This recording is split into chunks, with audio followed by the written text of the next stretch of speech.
Hello everyone, welcome back to class. तो आज हम क्लास में करने वाले हैं हेनरी फोर पार्ट 1, जो कि विलियम शेक्सपियर का हिस्ट्री प्ले है। तो चलिए शुरू करते हैं। इस लेक्चर के एंड तक हम समझेंगे historical background, main characters, complete story, major themes, key symbols and Prince Hal's transformation.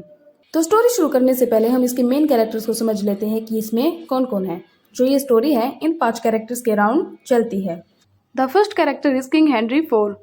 जो किंग हेनरी फोर है वो इंग्लैंड के राजा है, रिस्पॉन्सिबल रूलर है, लेकिन ट्रबल्ड फादर है, क्योंकि जो प्रिंस हॉल है वो बड़ा ही केयरलेस है। तो उन्हें लगता है कि वो आगे चल के राज नहीं संभाल पाएगा, इसीलिए वो चिंता में रहते हैं। ये रिबेलियन इसलिए फेस करते हैं क्योंकि इन्होंने ये राज्य मतलब पहले से इनका नहीं था। इन्होंने यहाँ से जो रिचर्ड सेकंड थे, किंग रिचर्ड सेकंड, उनसे ये थ्रोन छीना था। और कई नोबल्स का मानना भी ऐसा था कि इन्होंने उनके साथ गलत किया है, इसी वजह से वे रिबेलियन का हिस्सा बने। So second is Prince hall, son of king Henry four. ये हेनरी फोर का बेटा है, फ्यूचर किंग है, अपीयर्स केयरलेस, मतलब केयरलेस रहता है, एक्चुअली इंटेलिजेंट है। ये सबको धोखा दे रहा है कि ये केयरलेस है। ये सोचता है कि एक दिन वो सबको ट्रांसफॉर्म होकर चौंका देगा। सिंबल है ग्रोथ और लीडरशिप का। Third character is Sir John Falstaff, जो कि प्रिंस हॉल का फ्रेंड है। ये funny, lazy, coward and clever type का बंदा है, जिसको सिर्फ और सिर्फ अपने प्लेजर से प्यार है, जो सिंबलाइज करता है कॉमेडी एंड ह्यूमन वीकनेसेस को। फोर्थ कैरेक्टर इज हॉटस्पर, जिसका नाम हेनरी पर्सी है, जो बड़ा ही ब्रेव वॉरियर है। और इसी की तुलना कर कर जो हेनरी फोर्थ है वो अपने बेटे की इससे तुलना करते हैं, कहते हैं कि काश ये मेरा बेटा होता प्रिंस हॉल की बजाय। तो ये जो हॉटस्पर है ये प्राउड है, इम्पल्सिव है, और इसको बिलीव है ओनर में। इसका मानना है कि जो ओनर है वो किसका प्रतीक है, ब्रेवरी का। सो ये लीडर ऑफ रिबेलियन है, मतलब जो रिबेलियन चल रहा है किंग हेनरी फोर के खिलाफ, ये उसका लीडर है। तो ये क्या सिंबलाइज करता है, ट्रेडिशनल ओनर को। अब कहानी का पॉलिटिकल बैकग्राउंड समझते हैं। तो कहानी शुरू होने से पहले इंग्लैंड में रिचर्ड सेकंड का राज था, लेकिन इसके बाद क्या हुआ कि जो हेनरी फोर हैं उन्होंने रिचर्ड सेकंड को वहां से हटाया और खुद राजा बन गए। तो इनके बारे में क्या है कि बहुत से नोबल्स जो इनको अपोज भी करते हैं कि इनको, हेनरी फोर को। इसी की वजह से क्या हुआ कि जो रिपेलियन है हेनरी फोर के खिलाफ वो शुरू हो गया। यानी प्ले का बैकग्राउंड सिर्फ फैमिली ड्रामा नहीं बल्कि पॉलिटिकल कॉन्फ्लिक्ट भी है। ये जो प्ले है ये 2 मेजर कॉन्फ्लिक्ट्स को शो करता है, 2 मेजर प्रॉब्लम्स को शो करता है। First is rebellion against king Henry four, यानी जो हेनरी फोर के खिलाफ रिबेलियन चल रहा है एक तो उसको, और दूसरा प्रिंस हॉल की इरेस्पॉन्सिबल इमेज को। किंग की सबसे बड़ी डिसअपॉइंटमेंट क्या थी कि उसका बेटा केयरलेस था। King Henry four says I wish Hotspur were my son, काश हॉटस्पर जो है वो मेरा बेटा होता। जिसका मतलब है जो किंग है वो हॉटस्पर को एडमायर करता है, और जो किंग है वो प्रिंस हॉल से डिसअपॉइंटेड है। प्ले की शुरुआत में दिखाया जाता है कि राज्य में एक तरफ कॉन्फ्लिक्ट चल रही होती है, रिबेलियन चल रहा होता है, वहीं दूसरी तरफ जो प्रिंस हॉल है वो तैवन में बैठकर अपने दोस्त यानी फॉलस्टाफ के साथ शराब पी रहा है, खाना खा रहा है और मजे कर रहा है। एक तरफ किंगडम में रिबेलियन चल रहा है और वहीं दूसरी तरफ जो प्रिंस हॉल है वो अपने दोस्त फॉलस्टाफ के साथ बैठकर मजे कर रहा है, दारू पी रहा है और खाना खा रहा है, जो उसकी केयरलेसनेस को शो करता है। लेकिन एक दिन सीक्रेटली जब वो प्रिंस हॉल एक स्पीच में बोलता है आई नो यू ऑल, मतलब हॉल कहता है कि वो जानता है कि लोग उसको केयरलेस समझते हैं, लेकिन वो सही समय का इंतजार कर रहा है और एक दिन वो सबको अपनी ट्रांसफॉर्मेशन से सरप्राइज कर देगा, चौंका देगा। प्रिंस हॉल जो है वो काम है, इंटेलिजेंट है, फ्यूचर किंग है एंड प्रैक्टिकल है। वहीं जो दूसरी तरफ हॉटस्पर है वो अग्रेसिव है, इम्पल्सिव है, बहुत जल्दी डिसीजन ले लेता है और रिबेल है एंड इमोशनल भी है। जिसकी वजह से जो किंग है हेनरी फोर वो अपने बेटे प्रिंस हॉल की और इनकी तुलना करता है और बोलता है कि काश हॉटस्पर मेरा बेटा होता।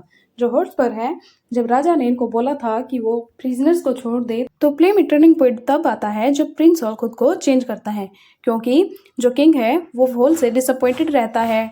तो हॉल उनसे प्रॉमिस करता है कि वो खुद को प्रूव करके रहेगा। तो वो अपनी रॉयल रिस्पॉन्सिबिलिटीज को एक्सेप्ट करता है और डिसाइड करता है हॉटस्पर से लड़ने का। यहाँ से हॉल की ट्रांसफॉर्मेशन शुरू होती है। तो वहां पर जो प्रिंस हॉल है वो अपने फादर को सेव करता है और हॉटस्पर को हरा देता है। Rebellion is crushed here, Hal proves himself as a true prince. जैसा कि हम जानते हैं कि जो फॉलस्टाफ है वो एक डरपोक किस्म का बंदा है, जो अपने आप से और अपने आराम से बहुत ज्यादा प्यार करता है।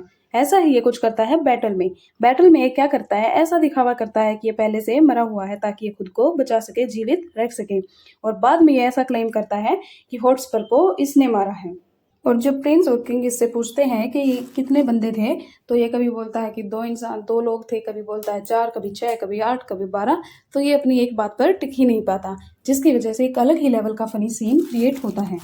This story shows that how a political struggle becomes the journey of Prince Hal, who transformed from a carefree young prince into a responsible future king by defeating Hotspur and proving his leadership. So, the major themes of the chapter are kingship, ownership, rebellion, leadership, appearances versus reality, transformation, and friendship and loyalty. The first theme is kingship, जो show करता है qualities of an ideal king. Responsibility over power, wisdom and justice, and Hall's journey to good leadership. Second is honor. यहाँ पर जो Shakespeare है वो दिखाता है कि सभी के लिए कैसे ऑनर का मतलब अलग अलग है। हॉटस्पर है जो वो मानता है जो ऑनर है वो ब्रेवरी होता है। फॉलस्टाफ के अनुसार जो ऑनर है वो मीनिंगलेस है, यूजलेस है, और जो प्रिंस हॉल है उसके लिए जो ऑनर है वो रिस्पॉन्सिबिलिटी है। नेक्स्ट इज रिबेलियन, जो शो करता है revolt against king Henry IV, struggle for political power, personal ambition and threat to national stability. Next is appearances versus reality. जो प्रिंस हॉल है वो ऐसा दिखाई देता है जैसे कि वो केयरलेस प्रिंस है, लेकिन इन रियल वो फ्यूचर ग्रेट किंग था। जो फॉलस्टाफ है वो अपीयर होता है जैसे एक ब्रेव सोल्जर, लेकिन इन रियलिटी वो एक डरपोक आदमी था। तो अब हम करेंगे इनके सिंबलिज्म। जो क्राउन है वो सिंबलाइज करता है पावर एंड रिस्पॉन्सिबिलिटी को। जो स्वर्ड है वो सिंबलाइज करती है ऑनर एंड करेज को। जो टैवर्न है यानी मधुशाला है वो रिप्रेजेंट करती है प्लेजर एंड फ्रीडम को। जो पैलेस है, महल है, वो ड्यूटी एंड पॉलिटिक्स को। जो बैटलफील्ड है वो लीडरशिप एंड रियलिटी को। Now the last and final is central idea of the play. Here, Henry IV Part 1 shows that true leadership is achieved through responsibility, wisdom, and personal growth, not by birth alone. Prince Hall transforms himself from a carefree young prince into a responsible future king, where facing political rebellion and proving his worth through his actions. ये जो play है ये show करता है जो true leadership है वो achieve की जाती है responsibility, wisdom and personal growth से, ना कि जन्म से। जो प्रिंस हॉल है वो अपने आप को बदलते हैं केयर फ्री से एक रिस्पॉन्सिबल फ्यूचर किंग में, जबकि एक रिबेलियन चल रहा था उसको जीत कर और प्रूव करते हैं खुद को एज ए ग्रेट किंग।